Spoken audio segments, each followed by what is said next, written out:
You're listening to the free audiobook Try Coughing Now.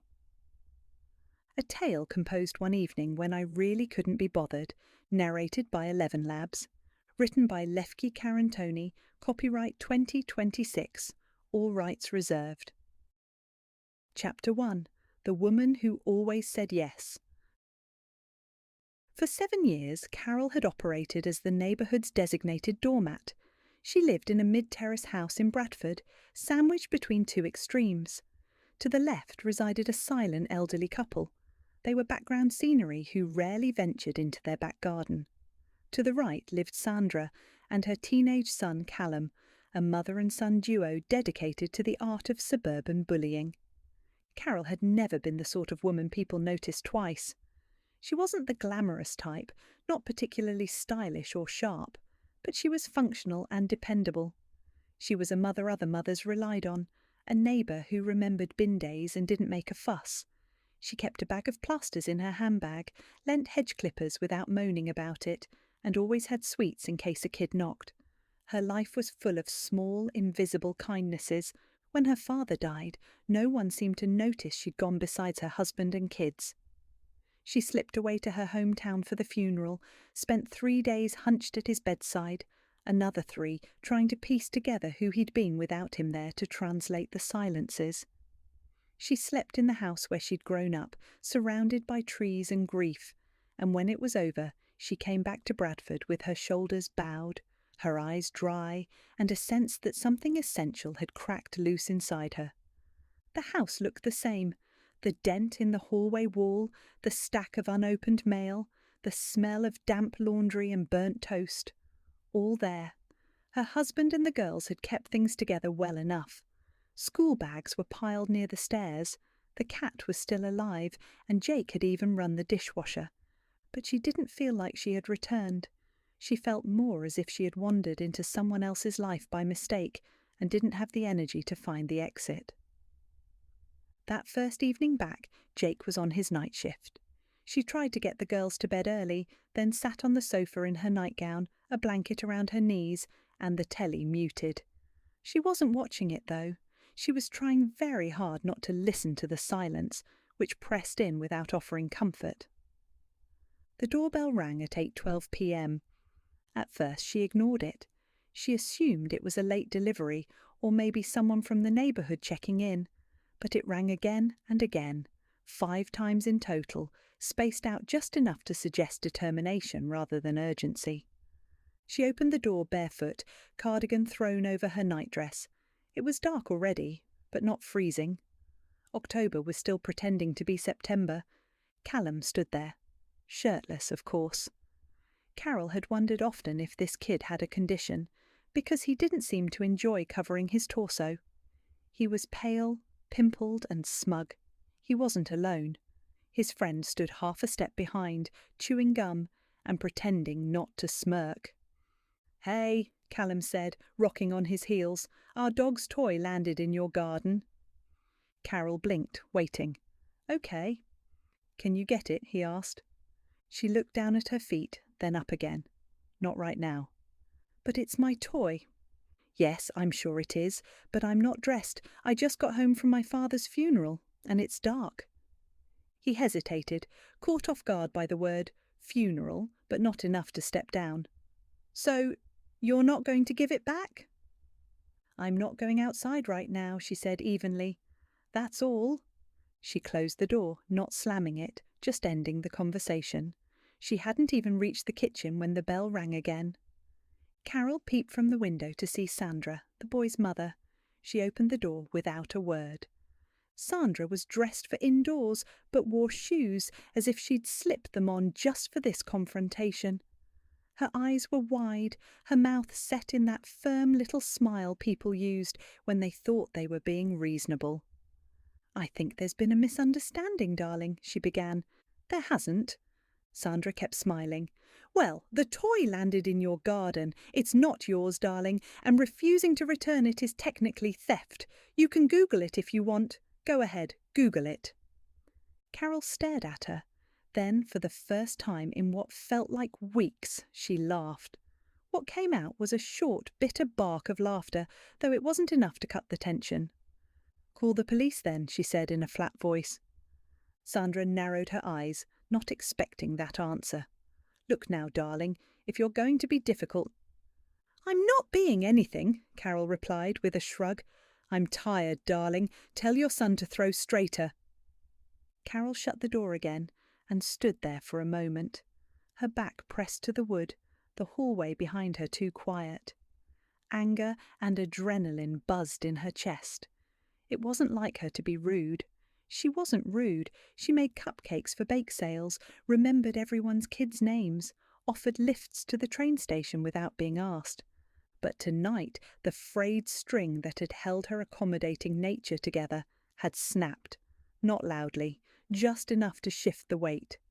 She walked to the kitchen and made a cup of tea.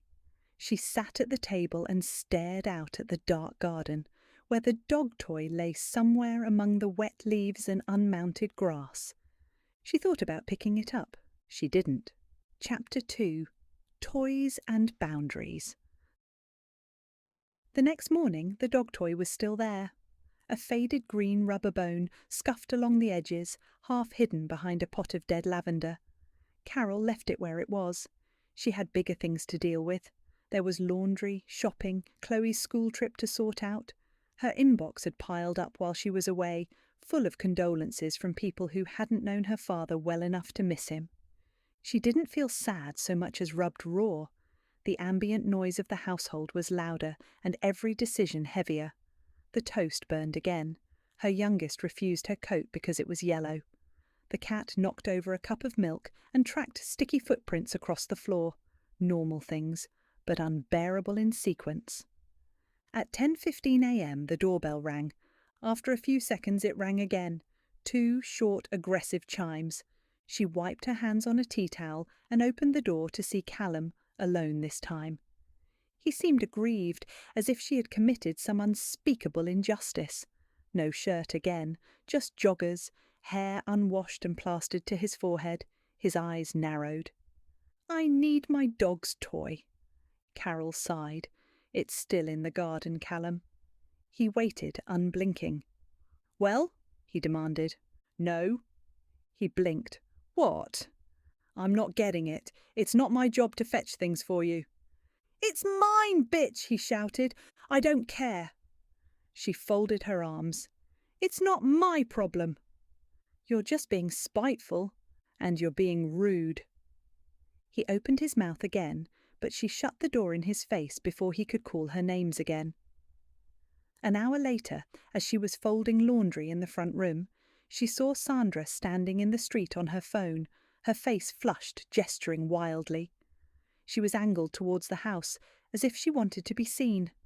Carole kept folding, peeking from behind the curtain, the way people did in small towns when they were deciding whether to interfere. At noon the knock came again. This time it wasn't a bell. It was a proper knock, heavy and deliberate. She opened the door to see 2 uniformed officers standing on her doorstep. "Mrs. Parry?" the taller one asked, flipping a notebook open. "Yes." "We've had a call regarding a neighbourhood dispute. Do you mind if we ask you a few questions?" Carole stared at them, her heart pounding. For a moment she couldn't speak. Her daughter, her 5-year-old, stood just behind her, clutching a soft toy and looking up at the strangers with wide eyes. Carole settled the girl on the sofa and stepped outside, closing the door gently behind her. "Right," she said. "Let me guess, Sandra called you." The officers glanced at each other. The shorter one, a woman, nodded.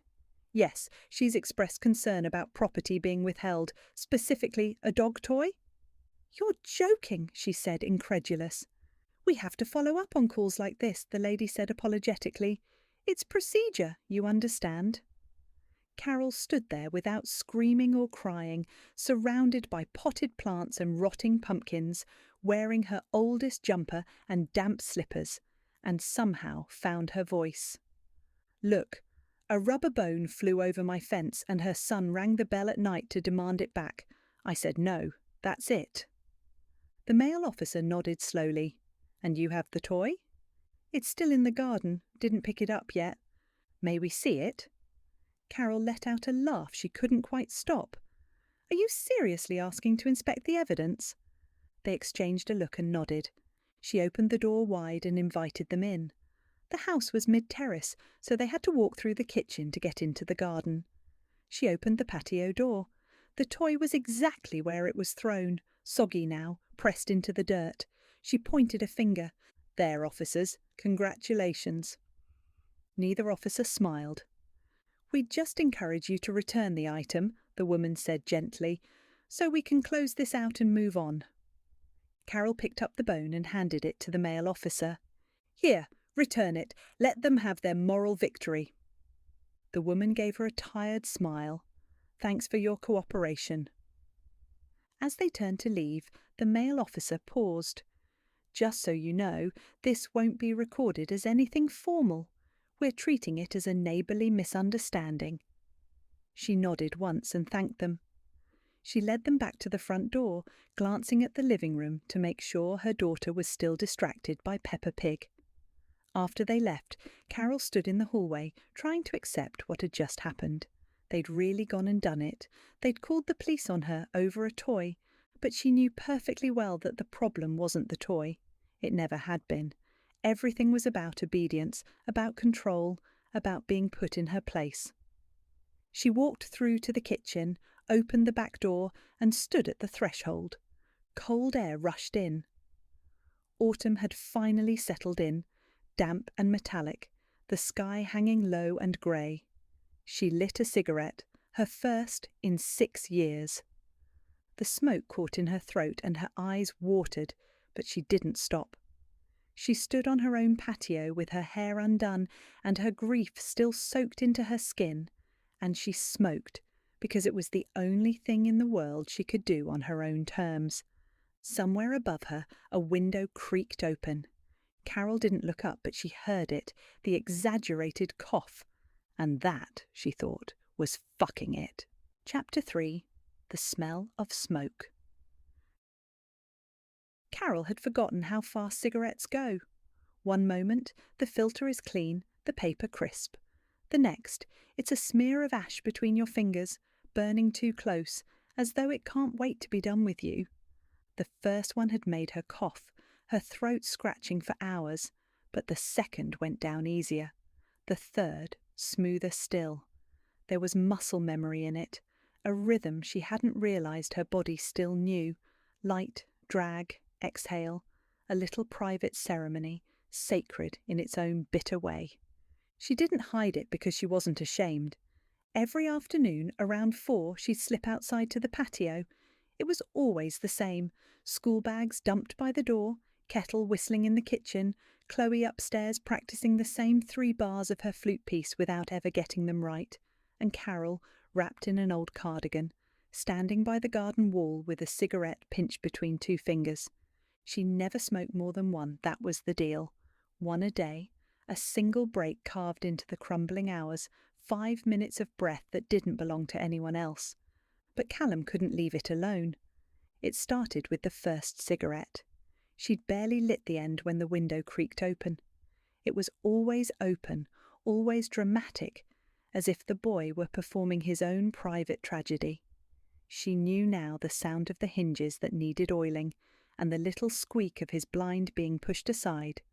Then came the cough, loud and artificial, almost musical in its theatre. A gasp followed by 3 sharp hacks and a groan, like she'd opened a chemical plant under his nose. She didn't look up, nor did she acknowledge him, just smoked.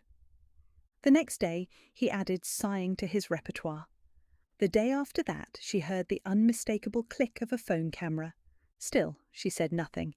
It wasn't until Friday that Sandra made her move. Carole was scrolling on her phone during a rare moment of quiet when the message popped up in the neighbourhood WhatsApp group. "Friendly reminder, neighbours, cigarette smoke travels. Let's all be mindful of shared spaces and open windows." The message was followed by a smiling emoji. There wasn't a name or a direct tag, just the passive-aggressive lit of someone who believed emojis softened accusations. Carole stared at it as 3 people liked it, 2 replied with little hearts, and 1 added, "So true, my kids are sensitive." She could feel her pulse in her teeth. She typed a reply, deleted it, typed again. Then she set the phone down. Sandra had always worn her decency like perfume, strong, artificial, and impossible to ignore. She organised bake sales and then made sure everyone knew she'd done it. She floated through the school gates like a mayor on campaign, always smiling, always collecting information she could later use in precisely this way. Carole stood and went outside. The fag was lit before she even reached the patio, but it didn't calm her this time. It burned. She smoked under that window deliberately, stared straight ahead, her spine rigid, every line of her body defiant. She imagined him up there, phone in hand, waiting for her to look guilty. He'd see a woman who had nothing left to lose. That weekend, the dog toys started appearing again. Not thrown over by accident anymore, but placed, tossed gently, landing near the door, near her plants. Once on top of the patio table, still damp with morning dew. She refused to return them. She didn't even move them. On Monday morning, she found a note in her letterbox. No envelope, no signature. Not all of us want to breathe in your filthy habits. Please have some respect for your neighbours and children. She read it twice. The gall of her, she thought. Sandra, who was a walking chimney, smoking pot, dared to tell Carole off. She folded the note carefully and placed it in the kitchen drawer next to the takeaway menus. She didn't need to keep it, but throwing it away was letting them win. That afternoon, she strung a washing line across the garden wall, but not for clothes. It was for toys. One by one, she clipped each offending item to the line with cheerful blue pegs. There was the squeaky bone, a tennis ball with a missing chunk, a fabric rope knotted like a noose, 7 in total, each one flapping in the breeze. She didn't explain it to the girls or Jake. She wasn't even sure how to explain it to herself. But when she stood at the kitchen window that evening, watching the line sway, an unfamiliar feeling rose inside her. Relief. That night no one rang the bell, and she slept soundly through it. Chapter 4. Cracks in the wall. The toys stayed on the line while it rained, and while the wind picked up. They hung there, limp and miserable, dripping into the flower beds. The rope toy grew mould, and the rubber ones filled with sludge. Carole watched them rot like apples on a tree no one had the courage to pick. No one said anything aloud, not to her face at least, but Sandra stopped making eye contact at the school gate. Other parents offered tight smiles that didn't quite reach their eyes. The WhatsApp group went quiet around her. The usual waves of photos, planning and humble brags seemed to skip her name now. Carole was convinced they were all waiting to see if she'd crack. Jokes on them, because she didn't. She just smoked. Not every day anymore, but when she wanted to. Morning sometimes, after dark, whenever she fancied.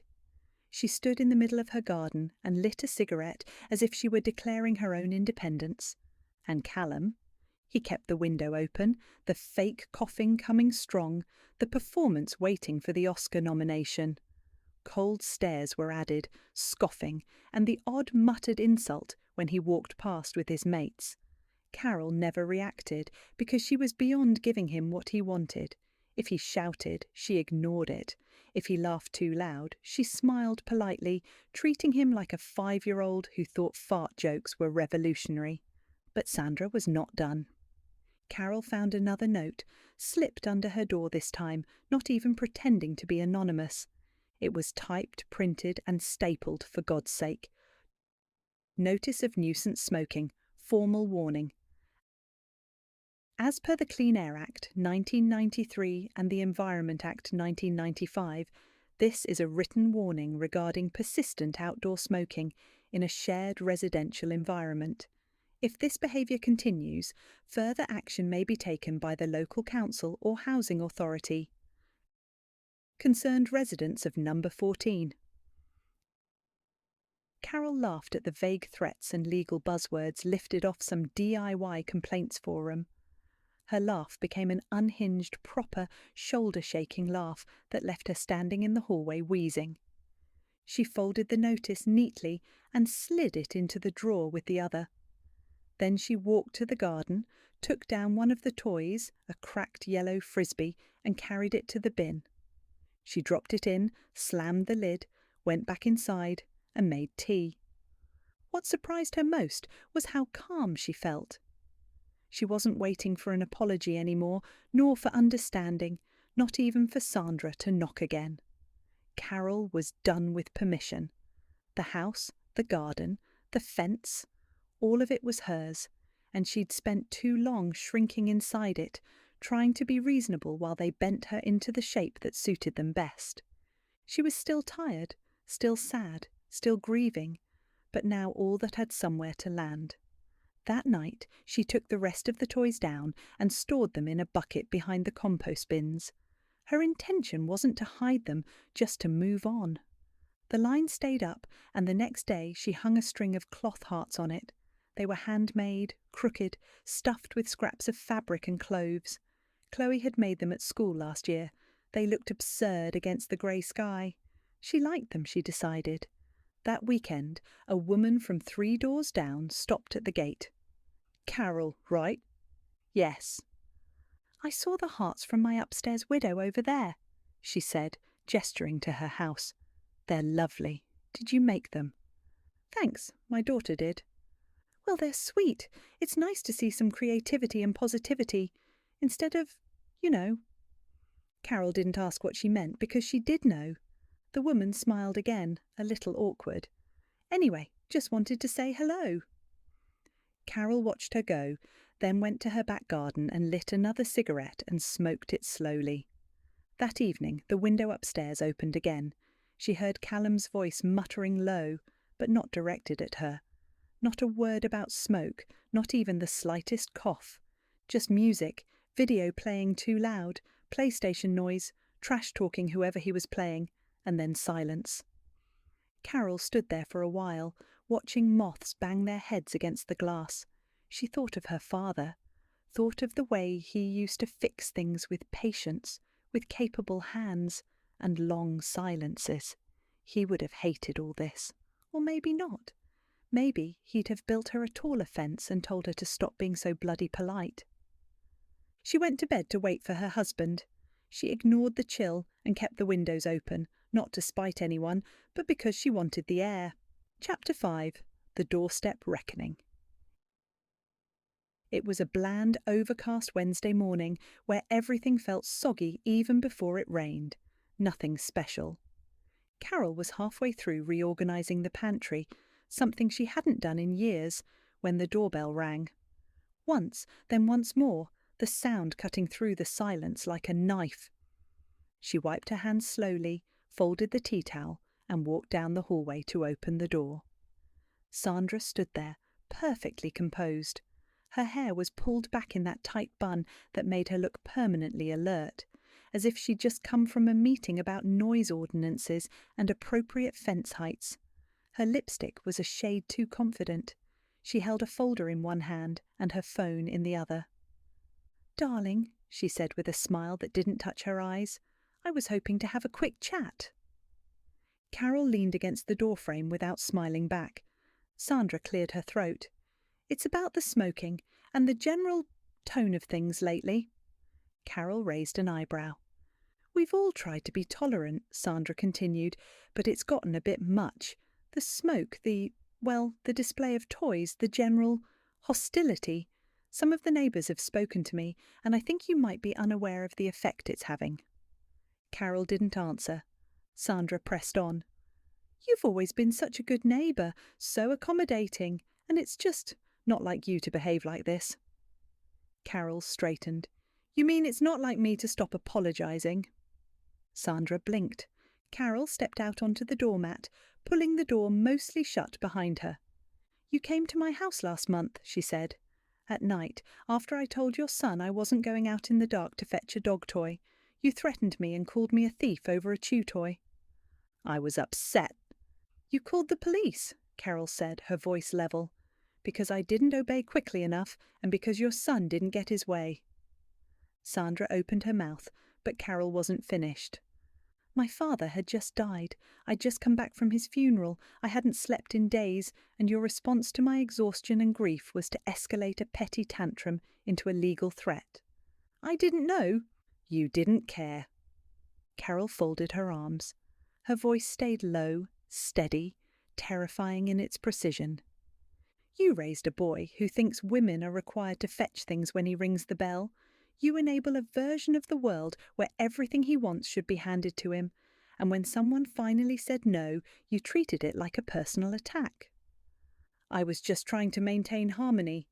No, Carole said, sharp now. You were trying to maintain control of me, of the narrative, of the neighbourhood. You hid behind concern while pushing me into a corner, expecting me to say sorry for breathing air you didn't authorise. Sandra's mouth worked, but nothing came out. And now you're back, Carole said, stepping closer, to restore the old arrangement where I smile and pretend your nonsense doesn't rot my patience from the inside out. Sandra glanced at the street, as if hoping someone might intervene. There was no one. Carole took a breath. I'm done being your polite little backdrop, done smiling through your insults. If your son wants his toys, he can learn to aim better. If you want clean air, close your windows or stop smoking pot. And if either of you show up here again to lecture me, I will record every encounter and report it properly, for actual harassment. Sandra looked stunned. I'm not angry anymore, Carole said, more quietly now. That would mean caring what you think. I don't. I just want you to stay on your side of the fence and leave me in peace. Sandra looked at her for a long time. You'll be fucking sorry, she said, tight-lipped, and turned to go. Carole stepped back inside, shut the door, and let the silence settle around her.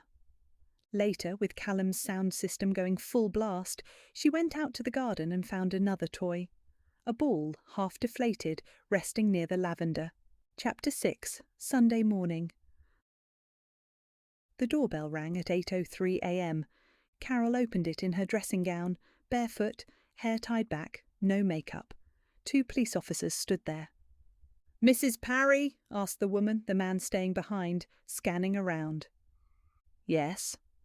There's been a serious incident next door. Carole looked past them and saw 6 police cars, 2 ambulances, paramedics moving in and out of Sandra's house, heads down, all business. The street was blocked. Neighbours watched from behind curtains, pretending not to. The side gate to Sandra's garden was open. 2 body bags were being wheeled out towards the van. Did you hear anything last night? The officer asked. Carole didn't flinch. They had the music on again, she said, blasting it through the garden like a fucking nightclub, same as always. It went on until about 3. Then it stopped. We finally got some sleep. The officer wrote that down. Did you hear anyone in the garden? Carole looked straight at her. Their back door and windows are always open, all day, all night. People come and go. Teenagers, friends, stray animals. It's chaos. Even if I'd heard something, I wouldn't have paid attention. It's normal for them.